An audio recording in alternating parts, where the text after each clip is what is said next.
And a wonderful good evening to you from the KXAN Live Studios. I'm your host, Billy Gates, and this is, of course, Nick's First Warning with the man, the myth, the legend, Nick Bannon. There he is, meteorologist Nick Bannon. This is his show. No, I'm not even sure what I'm doing here. No.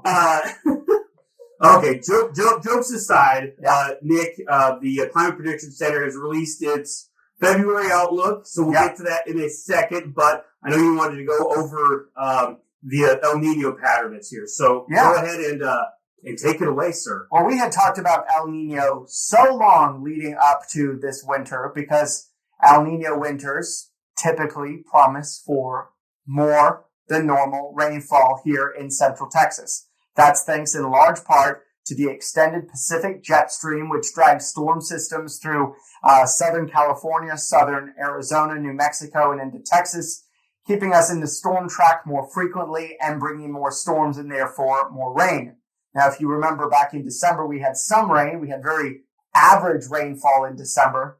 And for a portion of January, it was looking like, okay, when's this El Nino going to start kicking in? And then things really ended very wet in January. And we've, of course, had a little bit of rain so far this February.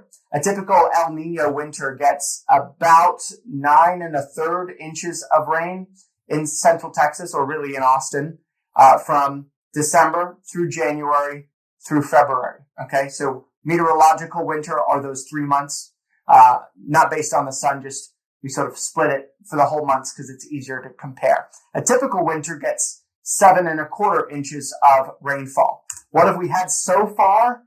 8.8 inches of rain in Austin. So we have already surpassed a typical winter's rainfall in Austin, and we still have really most of February left to go.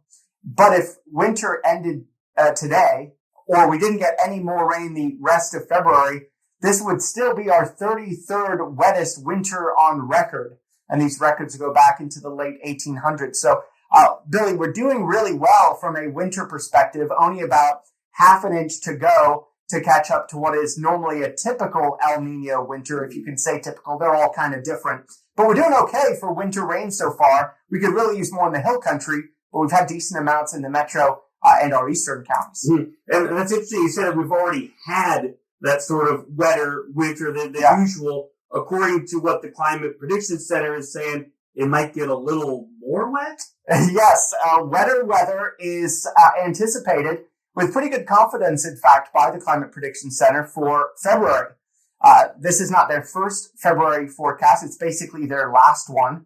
They issue it right as we head into the beginning of the month, so the last day of January. Their previous February forecast was actually not pointing all that wet for Central Texas. More higher rain chances for the Gulf Coast part of Texas, not for where we are. But this latest update really pointed out a much wetter trend, not just for us, but for the southwestern U.S. as well. So we're leaning toward a wetter than normal February. And as far as temperatures are concerned, near normal for us. And February, by the way, is our third coldest month of the year. January's coldest. December is our second coldest month. These are the other normals for February. So take the forecast and compare it to this. We're looking for near normal temperatures. That means an average high through the month of about 66.5 degrees. The average high by the end of the month rises to almost 70. Normal lows in the mid 40s, although those are already starting to rise as we're pulling out of the depths of winter.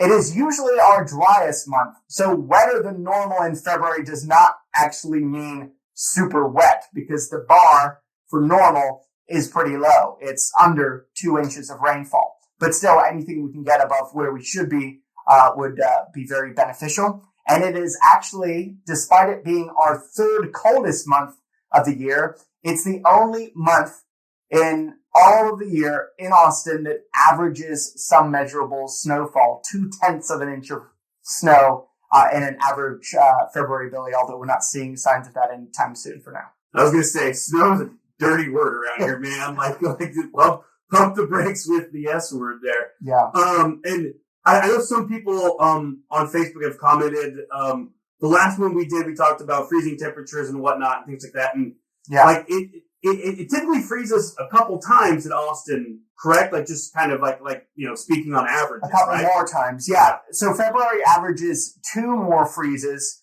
and by March we average an additional freeze. So if you think about it, we have about 3 more freezes left in us. I wanted to look at the latest drought monitor. This was last week's drought monitor, and we'll fast forward to this week's. We saw some big improvements in our eastern counties. In fact, some areas in our eastern counties not even considered dry anymore.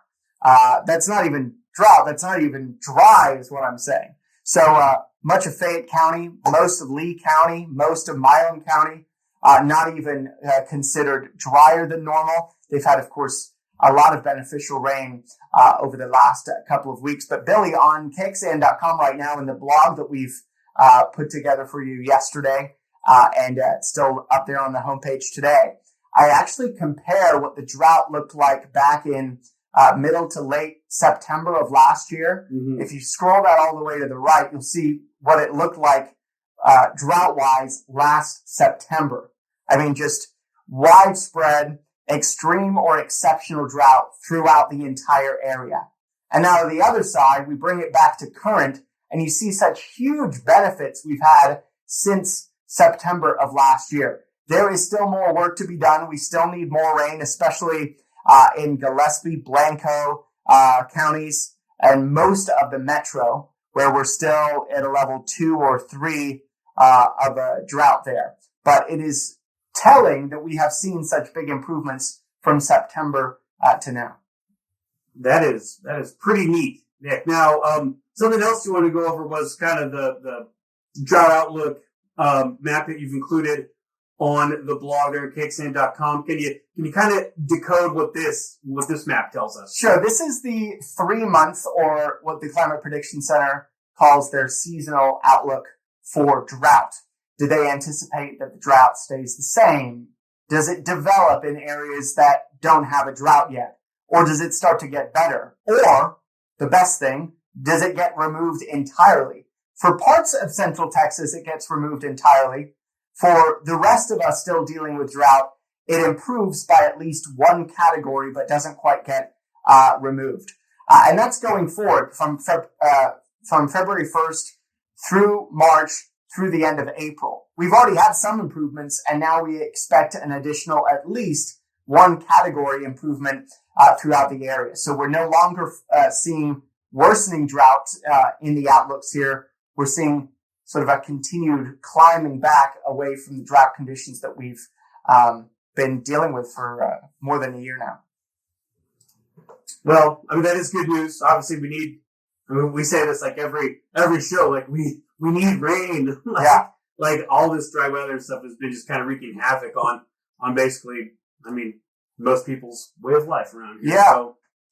And, I just want to pull up lastly here the 7-day forecast for the week, because we do have some rain in the forecast this week too. I know you're seeing Thursday, Friday, Saturday, Sunday, 4 days of rain chances over the next 7, but the rain that we get out of this does not look that heavy. Unfortunately, we're looking for half an inch or less for most of us, the way things look now through Sunday. So we're not anticipating that the type of weather that we get over the next week is going to be super beneficial for the drought. Now, we did get some 1 to 2 inch rainfall amounts Friday night into early Saturday in some of our eastern counties, where they'd already, in many places, been removed from the drought. So we're probably not going to see a huge dent in the drought from the light rain coming toward the end of this week and into next weekend. But we did want to give you the heads up that there is the potential for some wet weather as you make early weekend plans. After all, it is still the weekend this weekend, right? That was pretty pleasant weather, though. I mean, 70s and 50s. That's not the February I'm used to where I'm from in Oregon, that's for sure. Yeah, and the one I dealt with for 10 years in Massachusetts was much colder than this, too. So 70s and 60s really most of the week. No freezes expected this week. We're not seeing signs anytime in the near future of a freeze, but we still can't rule out colder temperatures toward the end of February and even into early March. But the way things are looking now, we can keep kicking down the road our next chance for a more meaningful freeze here in Central Texas. Not seeing that at least anytime soon. All right. Well, just so you're up to date on everything weather, stick with KXN.com, stick with KXN over the air. The First Warning Weather team with Nick and the rest of the gang, they do a tremendous job on keeping you updated, and that's what they live for. That's why they get up in the morning, is to keep Austin updated on this crazy, crazy weather that we always have in Central Texas. We were born this way, Billy. We love weather. We're passionate about it, and happy to talk about it every weekend with you. Absolutely. Well, hey, thanks, Nick. Really appreciate your time, and that'll do it for this week's show. For Nick Bannon, I'm Billy Gates. This has been Nick's First Warning, and we thank you for watching, and we'll talk to you again very soon.